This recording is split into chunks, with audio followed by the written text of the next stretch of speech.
अस्सलामुअलैकुम स्टूडेंट्स, कैसे हैं आप। उम्मीद करता हूँ आप सब खैरियत से होंगे।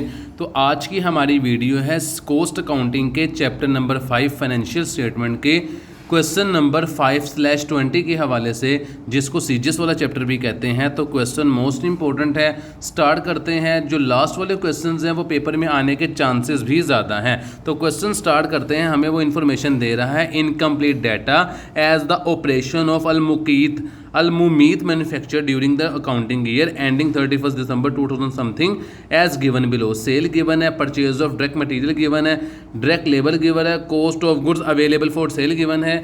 इसी तरह हमारे पास यहाँ पर चीज़ें गिवन है। Balance sheet of the company prepaid at the end of the previous accounting year, जिसमें हमें प्रीवियस ईयर की material, work in process, finishing goods inventory given है। आसान लफ्ज़ों में मटेरियल, वर्क इन प्रोसेस और फिनिशिंग की ओपनिंग गिवन है मेरे पास। फिर कंपनी हमें मजीद इन्फॉर्मेशन दे रही है कि डायरेक्ट लेबर मेरे पास जो थी वो 20% थी। किसका? टोटल करंट मैन्युफैक्चरिंग कॉस्ट का। एफओएच का रेट बता दिया गया है, ग्रॉस प्रॉफिट का रेट बता दिया गया है।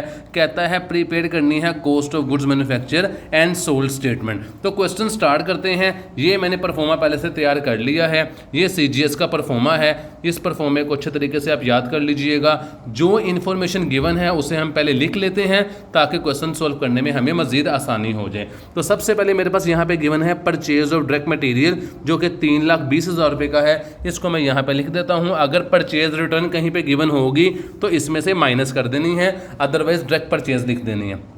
तो परचेज मेरे पास गिवन थी 3,20,000 रुपये की, मैंने यहाँ पे लिख दी। उसके बाद गिवन है मेरे पास डायरेक्ट लेबर 90,000 रुपीज़ की, इसको भी यहाँ पर लिख देते हैं, डायरेक्ट लेबर कॉस्ट 90,000 रुपीज़। उसके बाद मेरे पास सवाल में इन्फॉर्मेशन गिवन है कि cost of goods available for sale given है 5,30,000 रुपये का, इसको भी लिख देते हैं। Cost of goods to be sold को cost of goods available for sale कहते हैं। तो वो मेरे पास गिवन है 5,30,000 रुपये का। इसके बाद जो मेरे पास इन्फॉर्मेशन गिवन है वो मुझे यहाँ पे बताता है कि डायरेक्ट मटेरियल की ओपनिंग इन्वेंट्री है 50,000 रुपये, मैं लिख देता हूँ।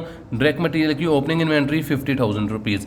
उसके बाद वो सवाल में मुझे बता रहा है कि वर्क इन प्रोसेस की इन्वेंट्री गिवन है 60,000 रुपये ओपनिंग। तो ये वर्क इन प्रोसेस की ओपनिंग इन्वेंट्री मेरे पास गिवन है 60,000 रुपये से, मैं यहाँ पे लिख देता हूँ 60,000 रुपये। उसके बाद सवाल में बताता है कि फिनिशिंग गुड्स की ओपनिंग इन्वेंट्री गिवन है 65,000 से, तो मैं लिख देता हूँ यहाँ पे फिनिशिंग गुड्स की ओपनिंग इन्वेंट्री 65,000 से। उसके बाद सवाल में मजीद जो मुझे इन्फॉर्मेशन बताई जा रही है वो मुझे कहता है डायरेक्ट लेबर कॉस्ट जो थी वो 20% थी टोटल करंट मैन्युफैक्चरिंग कॉस्ट का। टोटल करंट मैन्युफैक्चरिंग कॉस्ट को टोटल फैक्ट्री ओवरहेड कॉस्ट भी कहते हैं, टोटल एफओएच भी कहते हैं। तो ये चीज़ आपने यहाँ पर याद रखनी है कि बच्चे गड़बड़ ये करते हैं कि डायरेक्ट लेबर का 20% लेते हैं और यहाँ पर लिख देते हैं टोटल फैक्ट्री कॉस्ट के अंदर। वो यहाँ पर ये बता रहा है कि जो डायरेक्ट लेबर थी वो 20% थी टोटल करंट मैन्युफैक्चरिंग कॉस्ट का। तो हमने टोटल करंट मैन्युफैक्चरिंग कॉस्ट 100% निकालनी है। तो वो कैसे निकालते हैं, यहाँ पर मैं इसकी कर देता हूँ वर्किंग। टोटल एफओएच, T.FOH आपने पूरा लिखना है। ये मेरे पास गिवन थी लेबर का 20%, तो डायरेक्ट लेबर मेरे पास गिवन है 90,000 रुपये, यहाँ पे लिख लेते हैं 90,000 रुपये। 90,000 डायरेक्ट लेबर मेरे पास गिवन है। यहाँ पर वो मुझे बता रहा है कि 20% डायरेक्ट लेबर गिवन थी इसका। तो हमने टोटल करंट मैन्युफैक्चरिंग कॉस्ट कैसे निकालनी है, लेबर को हम 100 से मल्टीप्लाई कर देंगे क्योंकि हमने टोटल फैक्ट्री कॉस्ट 100% निकालनी है और डिवाइड कर देंगे जितने परसेंट लेबर गिवन थी। तो वर्किंग इसकी मैं आपको करके दिखाता हूँ। 90,000 rupees multiply by 100 divided by 20। तो टोटल एफओएच, जिसे टोटल फैक्ट्री ओवरहेड कहते हैं, टोटल एफओएच मेरे पास आ रही है 4,50,000 रुपये। इसको मैं यहाँ पे लिख दूंगा 4,50,000 रुपये से। ये देखें जी, टोटल फैक्ट्री कॉस्ट मेरे पास आ गई 4,50,000 रुपये। इसको मैं लिख देता हूँ यहाँ पे मार्कर से 4,50,000 रुपये। इसके बाद जो सवाल में मुझे इन्फॉर्मेशन वो गिवन है वो बता रहा है कि फैक्ट्री ओवरहेड है 33.183% ऑफ टोटल कन्वर्जन कॉस्ट। एक मजीद यहाँ पे आप लिख दें वर्किंग 1 से आपके पास ये अमाउंट आई है और वहाँ जाके भी लिख दें कि वर्किंग 1 से आपने निकाला है ताकि एग्जामिनर के लिए आसानी हो जाए सवाल को सोल्व करने में। तो नेक्स्ट पॉइंट जो उसने मुझे बताया है, उसने बताया है कि कन्वर्जन कॉस्ट। कन्वर्जन कॉस्ट किसे कहते हैं? कन्वर्जन कॉस्ट वर्किंग 2 लिख दें यहाँ पे आप। कन्वर्जन कॉस्ट के अंदर दो कॉस्ट होती हैं, एक डायरेक्ट लेबर कॉस्ट होती है और एक इसके अंदर एफओएच गिवन होती है। सवाल में हमारे पास डायरेक्ट लेबर गिवन थी जो कि 90,000 से थी। उसके बाद वो हमें बताता है कि यहाँ पर देखें फैक्ट्री ओवरहेड 33,1/3, इसका मतलब होता है 33.33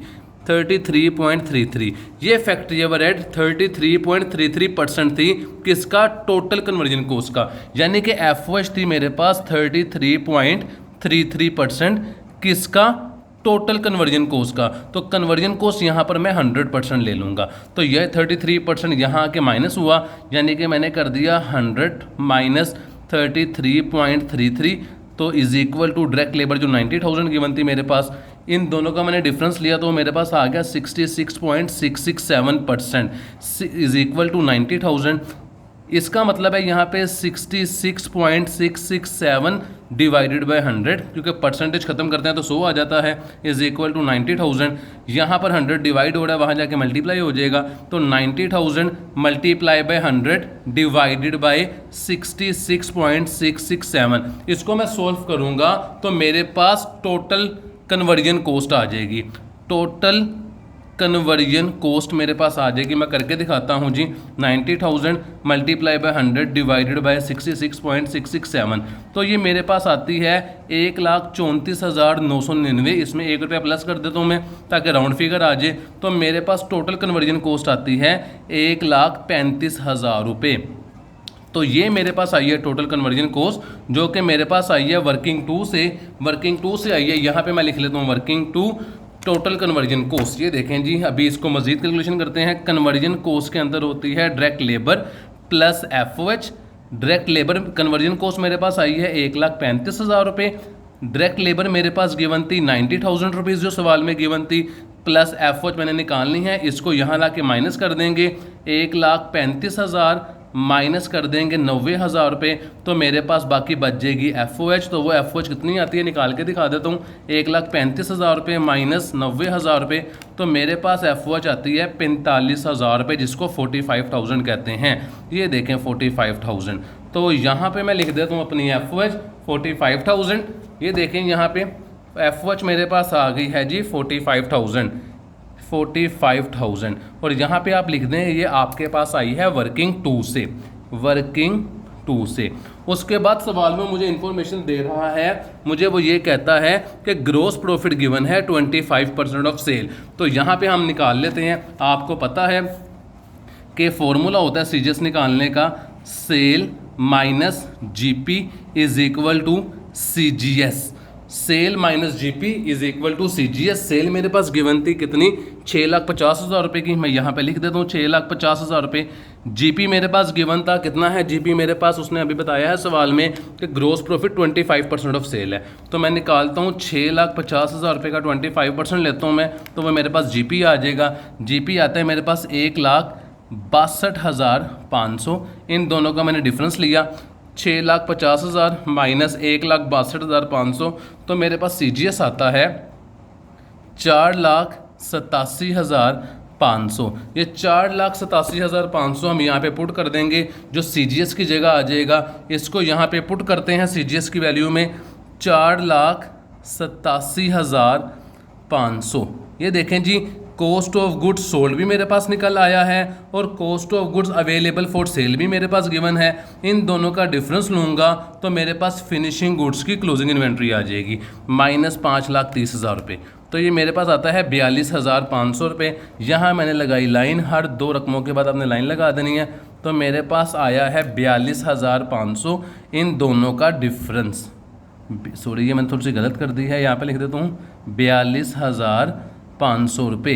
ये निकाला कैसे है, 5,30,000 का, और ये सीजीएस का जो मैंने डिफरेंस लिया ये 42,500 आ गया है। जब रिवर्स कैलकुलेशन करते हैं तो जो लेस हो रहा होता है वो ऐड हो जाता है और जो ऐड हो रहा होता है वो लेस हो जाता है। तो यहाँ पे मेरे पास अमाउंट गिवन थी cost of goods available for sale, जिसको cost of goods to be sold कहते हैं, 5,30,000 रुपये।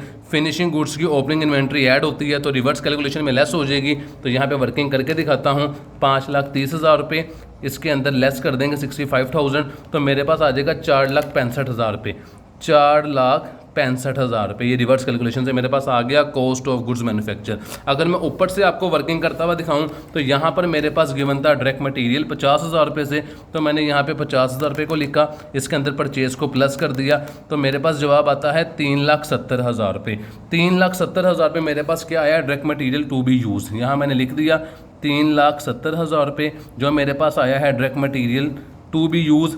इसके बाद जो मैंने इसमें से रिवर्स कैलकुलेशन करनी है, हमारे पास सवाल में मजीद इन्फॉर्मेशन गिवन थी।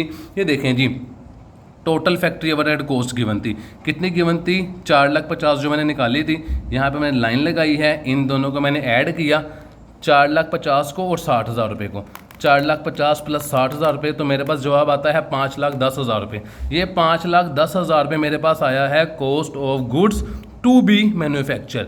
इसको मैंने यहाँ पे लाइन लगा दी, इन दोनों का मैंने डिफरेंस लिया, 5,10,000 का और 4,65,000 रुपये का, 5,10,000 माइनस 4,65,000 रुपये, इन दोनों का डिफरेंस लिया तो वो आता है 45,000 रुपये।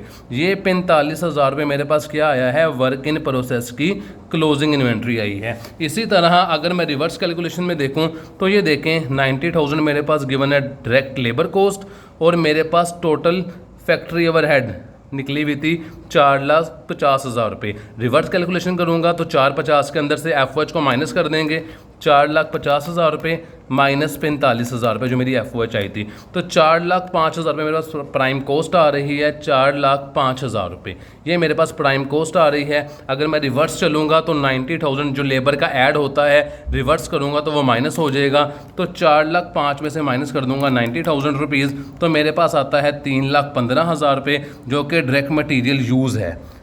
डायरेक्ट मटेरियल यूज़ मेरे पास आ गया है और direct material to be use भी मेरे पास गिवन था। इन दोनों का डिफरेंस लेते हैं तो वो मेरे पास आता है जी 3,70,000 रुपये माइनस 3,15,000 रुपये, तो वो मेरे पास आता है जी 55,000।